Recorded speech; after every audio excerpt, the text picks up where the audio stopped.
चल रही है। देखिए, कुंभ को लेकर जो उत्तर रेलवे के क्षेत्र हैं, हमारे 3 मुख्य क्षेत्र हैं, प्रयागराज, वाराणसी और अयोध्या। इन तीनों में हम लोग जो पहले के एक्सपीरियंस को देखते हुए इस बार बहुत बड़े लेवल पे तैयारी कर रहे हैं, क्योंकि 12 साल के बाद कुंभ आया है और इस 12 साल में इन क्षेत्रों में बहुत डेवलपमेंट हुआ है। तो हमारी उम्मीद है कि यात्रियों की संख्या भी काफ़ी बढ़ेगी पहले के मुकाबले। तो प्रयागराज में हमारे 2 मेन स्टेशन हैं जहाँ से हम लोग सबसे ज़्यादा भीड़ हैंडल करते हैं। एक तो फाफामऊ है और एक प्रयाग जंक्शन है हमारा। फाफामऊ में हम लोग पिछले सालों में कभी कोई अरेंजमेंट नहीं करते थे और सारी ट्रेनें हम लोग प्रयाग जंक्शन से चलाते थे। तो पिछली बार कुंभ में हमने करीब 22 ट्रेनें चलाई थी वहाँ से। इस बार हम 36 ट्रेनें प्लान कर चुके हैं दोनों स्टेशन से मिला के, और हमारे पास कुछ और रेक हमारे पास रहेंगे कि अगर लोगों की तादाद बढ़ेगी तो हम लोग और भी हैंडल कर पाएंगे। इन दोनों स्टेशनों पे मिला के हमने करीब 70,000 लोगों के लिए होल्डिंग एरिया क्रिएट कर रहे हैं कि जब लोग आएंगे स्नान करके तो उनको टिकट लेने के बाद जो इंतजार करना हो वो एक कवर्ड शेड में और एक इस तरह व्यवस्थित तरीके से किया जाए कि लोग प्लेटफॉर्म पे नहीं आए, क्योंकि प्लेटफॉर्म में आने के बाद लोगों को नियंत्रित करना मुश्किल होता है। तो हम लोग ये प्लान करेंगे कि हमारी ट्रेन जब स्टेशन पे आएगी तो वो दरवाजे बंद होके आएगी, हमारा स्टाफ उसमें रहेगा। जैसे ट्रेन प्लेटफॉर्म पे आएगी उसके दरवाजे खोलेंगे और तब हम एक ट्रेन के बराबर लोगों को लाइन से बिल्कुल व्यवस्थित रूप से लेके जाएंगे, जिससे कि ट्रेन में वो लोग सुरक्षा से बैठ पाए।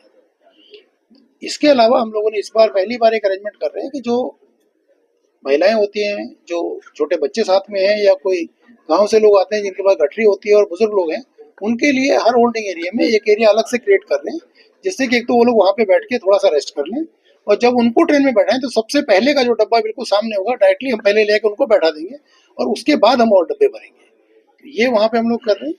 और जब इतने लोग इकट्ठे होते हैं तो कभी कभी मेडिकल इमरजेंसी की जरूरत पड़ती है, तो हम दोनों स्टेशनों पे अपने मेडिकल सेटअप क्रिएट किया है हम लोगों ने, छोटे हॉस्पिटल बनाए हुए हैं जिसमें हम सारे इक्विपमेंट, लाइफ सेविंग इक्विपमेंट रख रहे हैं। उसके साथ साथ वहाँ पे हम अपनी एम्बुलेंस रख रहे हैं और स्टेट गवर्नमेंट की भी 108 वाली एम्बुलेंसेज वहाँ पे रहेंगी।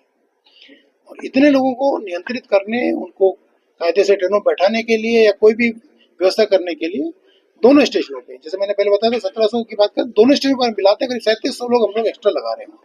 तो 3700 आदमी हमारे आरपीएफ के और कमर्शियल के आएंगे और वो इस भीड़ को नियंत्रित करेंगे और लोगों को कोशिश करेंगे कि कोई असुविधा नहीं हो। लगभग कितनी भीड़ आ रही है? हम दोनों स्टेशनों पे मिला के हम लोग उम्मीद कर रहे हैं कि हम लोग करीब 50 से 70,000 आदमी डेली वहाँ पे जो मेन स्नान के दिन होंगे उसमें हैंडल करेंगे। कितने दिन चलता रहेगा ये काम? तो शुरू हो जाएगा, आपको कुंभ शुरू होने से लेके और कुंभ के अंत तक चलेगा, लेकिन जो 6 मेन स्नान डेज हैं उसमें सबसे ज्यादा जो हमारे पास यात्री आते हैं वो मौनी अमावस्या के दिन आते हैं, और किसी भी स्नान का जो मुख्य दिन होता है उसके 2 दिन पहले से और 2 दिन बाद तक का ये हमारा मेन पीक पीरियड होता है, इसमें लोग आते हैं। तो हम उस हिसाब से व्यवस्था तैयार कर रहे हैं। फॉग पड़ने वाला, कोहरा पड़ेगा, उसके बाद ट्रेन लेट